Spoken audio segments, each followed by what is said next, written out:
I will present the main results of the NextCSP project, which is related to the use of particles as heat transfer fluid and storage materials. Okay, the content of the presentation is first of all the objectives, then the concept, the critical components of the system, the prototype development, and scaling up for a picker plan. Okay, the objective is to to enlarge or to offer new concept for CSP industry. Then the increase of the power block efficiency by 20% relative with respect to the state of the art. That is to say, we want to heat particles up to 750 or and more, and to offer a dispatchable production through ship storage of hot particles, demonstrate the technology at prototype scale, and identify the barrier to large-scale deployment of the technology, and then estimate the cost and the cost reduction potential. This is the concept. That is to say, we heat particles in tubes of the receiver, and we store the hot particles in hot storage. We have heat exchanger, which heat the hot air from coming from the compressor of gas turbine, and then the cold particles are stored again. And that is to say, it is a main classical principle, but now the heat transfer and storage system is particles. And when there is no sun, you use hot storage, particles in the hot storage, heat exchanger, and then go to the cold storage, and then feed again for next day. Okay. What are the critical components of the system? The first one is the solar receiver. I will present the main concept of the solar receiver. The heat exchanger, because it is not a classical one, it is a particulate heat exchanger. The particle conveying system, especially at large scale, and the thermodynamic cycle. What is the concept of the solar receiver? It is simple in principle.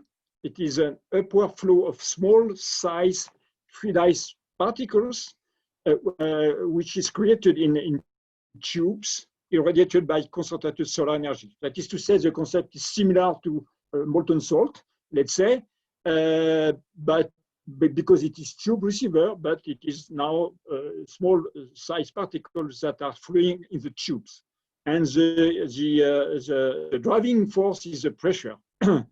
And the particles are small size, more or less 50 micron, and they are heated up to 750 or 800, and then stored in the storage. And then you can see in the left side 1 meter long tubes, which is a small scale solar receiver, single tubes, and in the right side you can see the 3 megawatt solar receiver, which is now in place at the Themis Tower, and we will present all the prototype development after in the next slides. Okay.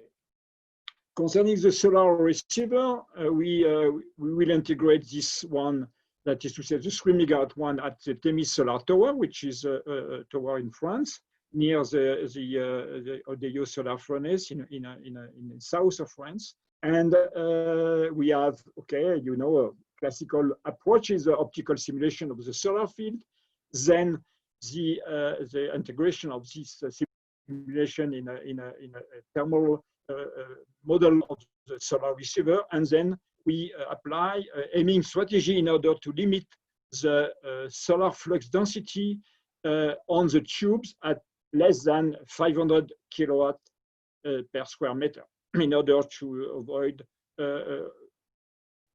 overheating of the tubes. Then what about the heat exchanger? The heat exchanger is a multi-scale, multi-stage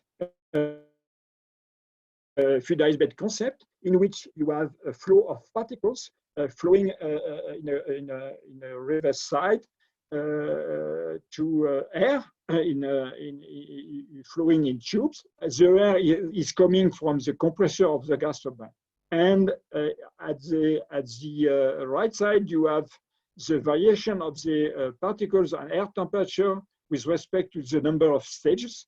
And for example, if you want to limit the temperature difference between the hot particles and the gas to 30 degrees, you need 15 stages, and this reduced to 9 stages with a temperature difference of 50 degrees.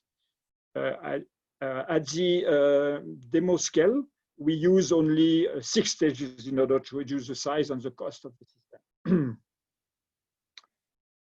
Now, what about the thermodynamic cycles? We use we have 2 options for this type of system. One is combined cycles. The second one is supercritical CO2 cycle. In this project, we look at combined cycles, and you have the schematic of the cycle with all the data. But okay, I don't comment all this detailed data on the combined cycle. You can see that we have for the Brighton part, which is this is a double rate gas turbine working with particles flowing in at 820 degrees, and the hot stage of the gas turbine is working at 780. And if you are looking at the combined cycle efficiency is about 49% with a 3-stage steam turbine.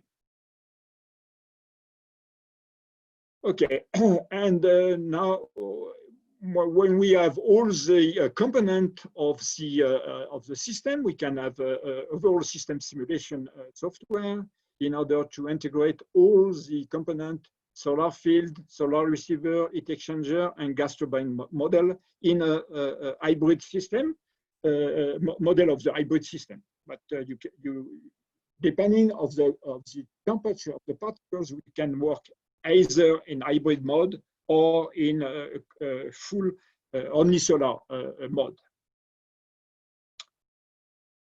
Okay, now let's look at the prototype development. What is the state of the art of the project now? You can see on the screen all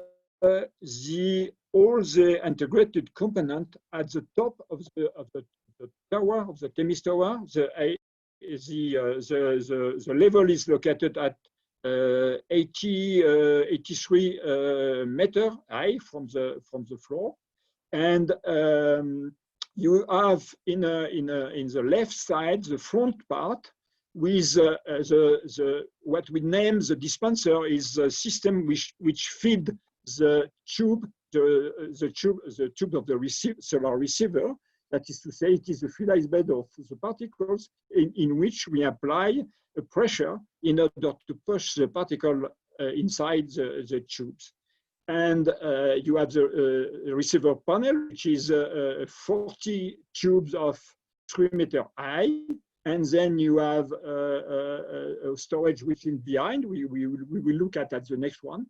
And you have the cyclone in order to collect the dust. And at the right side, you have the back view of the system, in which you have from the bottom to the top the gas turbine, which is a hybrid gas turbine. You have the hot storage. You have the bucket elevator, which is connected to which connects the outlet of the heat exchanger to the cold store, and then you have the blower in order to produce the fluidizing air. Okay, when you are looking at the real component, you can see the solar receiver at the top with 40 tubes of 3 meters long. You have the hot store of particles, which is at the right, and you have the heat exchanger at the bottom of the figure here of the screen. And this is the main component of the system, hot component, let's say, that are integrated at the tower. Here is the integration of the system. You can see at the left side the crane. It is a 20-ton crane which is located at the Themis Tower. And here you have the heat exchanger, which is lift from the ground to the top. And at the right side, you have all the component integrated without the gas turbine. You have from the bottom to the top the heat exchanger.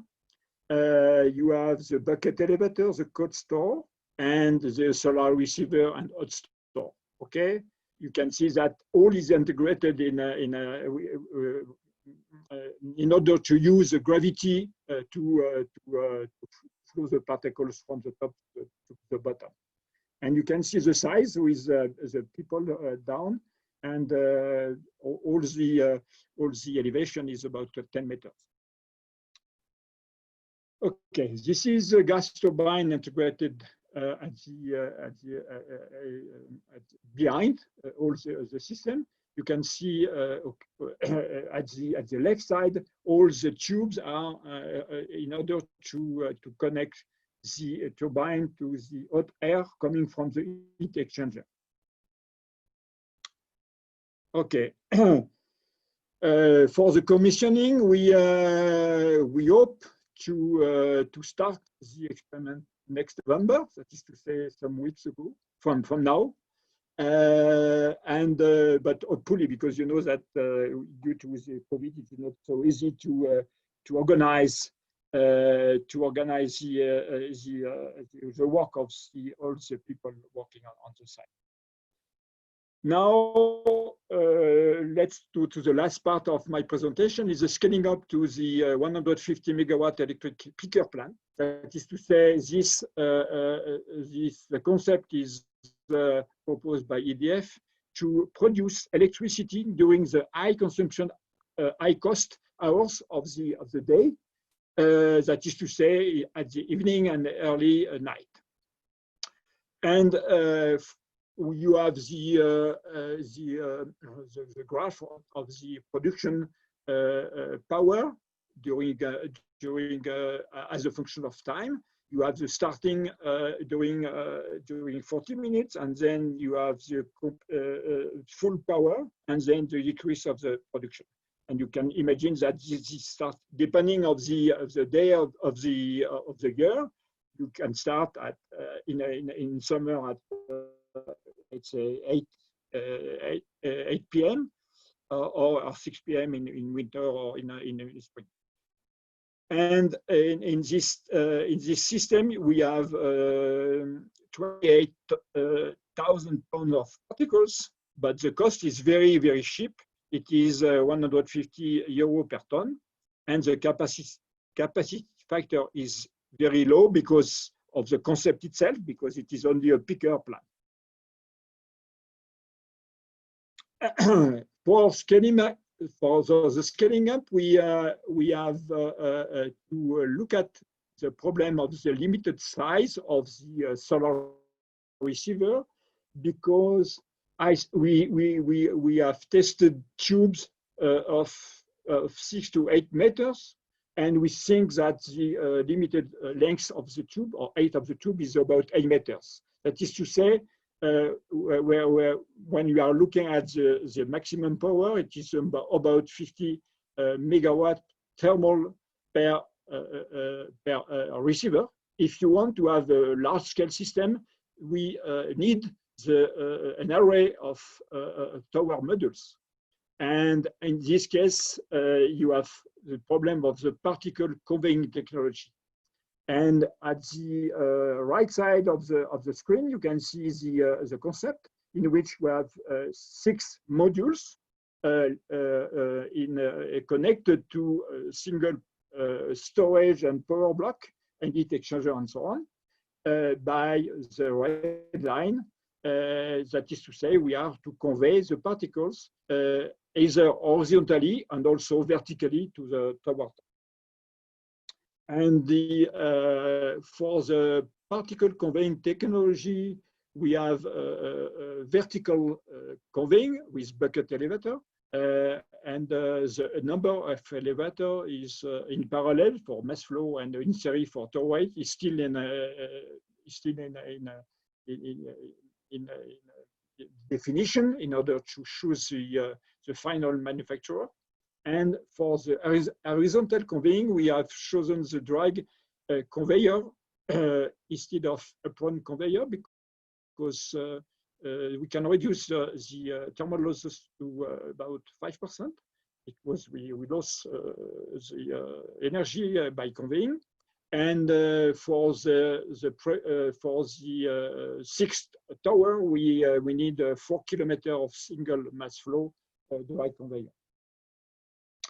And finally, for the LCOE calculation, which are still in progress, for the location of Ouarzazate in Morocco, we for a picker plant, remember that it is a 20% capacity factor with a combined cycle.